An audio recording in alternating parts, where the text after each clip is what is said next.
What's up, beautiful people? This is Danchi Spirituality coming to you with another video. Sorry, I haven't made a video in a while. I've been working a lot. Today, I'm going to be interviewing one of my good friends, Acharya. He's one of a spiritual guru to me, pretty much. So, basically, how we met was we were at this music festival called Summer Camp, and I was there with my girlfriend, and we were chilling, just sitting at our tent, and Acharya came up to us, and he was talking about the Hare Krishna movement, and he gave me this book, and I went up to his. He invited me up to his temple up in Chicago, and it was really really neat, and he knows a lot of really spiritual information. So Acharya, how did you decide to become a monk? Thank you so much, Danny. It's great to see you. It's great to be in touch. And I offer my respects to all your viewers. I initially got into spirituality in high school. And I had some experiences, some higher substances, which kind of made me think more deeply about the real purpose of life. What is the real point of it all? So these are fundamental existential questions that the Vedas say this is when the human life begins. Atato Brahma Jigyasa, when we start to inquire more deeply about life. So I had these experiences and I started questioning this deeper meaning. At the same time, I ran into some books on Buddhism. And they really opened my eyes to a whole nother approach to life. That we live our life so conditioned by desires of society, of parents, family, and friends, we hardly get to even think what is the whole purpose. So from there, I went into a very deep spiritual study. I studied the Judeo-Christian traditions, the Bible, the Quran, the Torah, and then I also got into these Eastern traditions, Buddhism, Zen, Taoism. I traveled overseas, and in South America, I became more deeply inclined to the Indian spirituality. India is known as the mother of spirituality, and so many great gurus, teachers, and the Vedas, to my eye and my heart, brought me the most comprehensive picture of spiritual wisdom. So that's how I kind of got on the path. So at that point, I actually became very sincere. You know, I had some experiences in life where we get material suffering. Sometimes when things are rough in life, it can be two things. It can be a time that we go down. It can also be a time that we grow in a huge way. It's said that a seed doesn't grow in the sunlight. It grows in darkness. So heavy, dark, difficult times is a time for a radical transformation. So I had some experiences which really brought me down, but at the same time, it produced an opportunity for me to really cry out and call out to the Supreme. And after going through these different paths, I finally went to a Hare Krishna temple, which is one of the most authentic Indian spiritual traditions.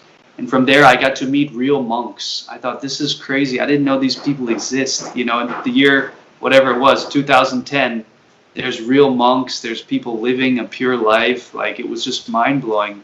I thought, I got to learn more about this. I got to try this out. And as they say, the rest is history. The best part is that you start to experience and live on a higher platform. It's imagine there's three levels to a house, and you grew up your whole life living on the first level of the basement, and you didn't know there's the second or third floor. Yeah. So the best part is that when you do in spiritual life, you wake up to a whole another dimension of reality, of existence, which is full of spiritual bliss. And so that's the best for sure. The worst part is that you have to do some sacrifice to get there. You know, nothing good comes easy. Nothing good is cheap. So you got to work for it. So the difficulty in spiritual life is having to push ourselves and make changes to our lifestyle that actually are for our own benefit. It means giving up certain things. It means living a more self-controlled life, which in the beginning is difficult, but at the end, as I said, it's like this whole new doors open in our life. In the Vedas, there's some analogy given like a cocoon. Hmm? The caterpillar lives inside a cocoon. He's built it himself, and then he gets kind of trapped in it. So we build our own reality around us about what we think we like or give us pleasure, but we get bound up by that. So the advice is to really seek deeply, never stop seeking, and pursue the real internal call for the soul, which is to realize our spiritual existence and our relationship with the supreme source of everything. This is the most important advice for all of us. I feel like people really need to understand that, like, science tries to. Everyone thinks that science is the be all know all, but there's a lot of things that science can't measure. People think we're just this body and this flesh. We have a soul. We are spiritual beings having a human experience. And I really think that people just some people just can't grasp that, but it's the truth, So yeah, people just need to get out of their little box, their little cocoon, and just need to realize that there's a lot more to life than what most people live. So what do you believe in your tradition, Hare Krishna? Yeah, the basic idea is that there's one supreme being. This is called the Param Satyam. And everything we see in existence is connected with that supreme source. So there's different energies, just like behind you, there's wood, there's cotton, there's all these different elements. They are products, byproducts, energies of the supreme. And the most important is the soul. Each of us, as you said, we are a soul, and we are a fragment of that supreme being. So the basic principle is a very devotional approach to life. To find out my source, my origin, my connection with the supreme absolute truth, the supreme reality, God, and how to live in a higher conscious lifestyle that facilitates that awakening. So there's many different branches of the Indian traditions. We worship one supreme absolute truth, supreme being Krishna, and Hare is the divine feminine energy of the absolute truth. So that's why we're called Hare Krishnas. And connecting with our true self, our true source, is the real key to happiness in life. That's kind of the philosophy in a nutshell. I still remember when you came up to me at summer camp and you gave me that little card with the Hare Krishna mantra on there. That mantra is so powerful. Just the vibration. Hare Krishna, Krishna, Krishna, Hare Hare, Rama, Hare Rama, Rama Rama, Hare Hare. I remember when you first gave me that card, I used to meditate with that mantra every night. Mm-hmm. It was really good. So this coronavirus, the government, the riots, just this crazy world that we live in. Why is society so crazy, in your opinion? Wonderful question. Now I'm going to go a little deeper in that, and I'm going to say, guess what? This material world is crazy. Even when things seem to be going good, it's just another form of craziness. So it's not that only right now it's weird stuff is going on. You look at history, there's always been wars, there's always been riots. We're just going through it. So for us, it's more real than the previous stuff we read about in history.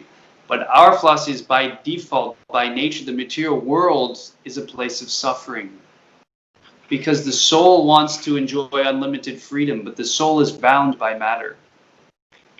So the whole material world is always in some upheaval. Now that has a purpose, and the purpose is to wake us up to this deeper inquiry, this deeper questioning in life. If there was no suffering, then we'd never think very deeply. So the suffering is there to remind us, hey, you're not going to live here forever. We're all going to get some disease, so you have to go through old age, death. What's the point? So the suffering can help us, the craziness can help us evolve spiritually. Exactly. I feel like what's the saying? You don't grow in your comfort zone. You know what I'm saying? So if you're uncomfortable, if you're suffering, that's when you have your breakthrough. That's when you really get that knowledge. Is when you're down in the dumps. But yeah. We have to suffer in this life. That's just how it is. There's no little shortcuts around it. That's just how it is sometimes. But But yeah, society, I really just think that people are starving for something more than this material realm. And a lot of people do not know anything besides the material realm because they've never explored or they've never really researched, or a lot of people are just indoctrinated into one religion or just Christianity. They think like, oh, Christianity is the only way. All these other religions, people are just too close-minded, and some people just need to open up their mind and just do some research and stop being. There's this thing called cognitive dissonance, and when you learn something that's like that doesn't match up with your beliefs, you really don't want to believe it. So I think really people just need to be a lot more open-minded and start exploring new avenues in their life, like yoga, meditation, like not eating meat. There's just so much things that people could do to start living a lot healthier lifestyle. And so many people are depressed. The suicide rate is off the charts. Like people could just you could be a lot happier if you would just feed your soul instead of your material flesh. But yeah, I just thought I'd put that in there because spirituality has really changed my life, and honestly, I was in the grips of addiction, and I don't know what I don't know what I would have done if I wouldn't have found spirituality and meditation. It really helped me find myself because I was living in my lower self. Now I'm living up in the higher chakras in my higher self, and it's beautiful. Life is just I have a purpose now in life. I know I have a purpose now. Like before, I just kind of felt like just like a zombie, like what I'm saying, just like just walking through life. Yeah, life is good. Beautiful. But yeah, I'm really glad we had this interview, Acharya. You, Danchi. And I'm very indebted to you because by your encouragement, I started getting a little more active in my own videos and kind of putting some stuff out there. So thanks for inspiring me. Just so people know, I have a channel. It's called Vedas, Vedas, and the number 1. People want to kind of learn more about this Eastern spirituality. It's on YouTube, Facebook, and also Instagram, vedasone.monk. So I hope we can do it again soon, man. Oh, we definitely should. I really enjoyed this, and I really think my viewers are gonna like it. But yeah, guys, go subscribe to his channel because he knows a lot of good spiritual information and he can teach you a lot.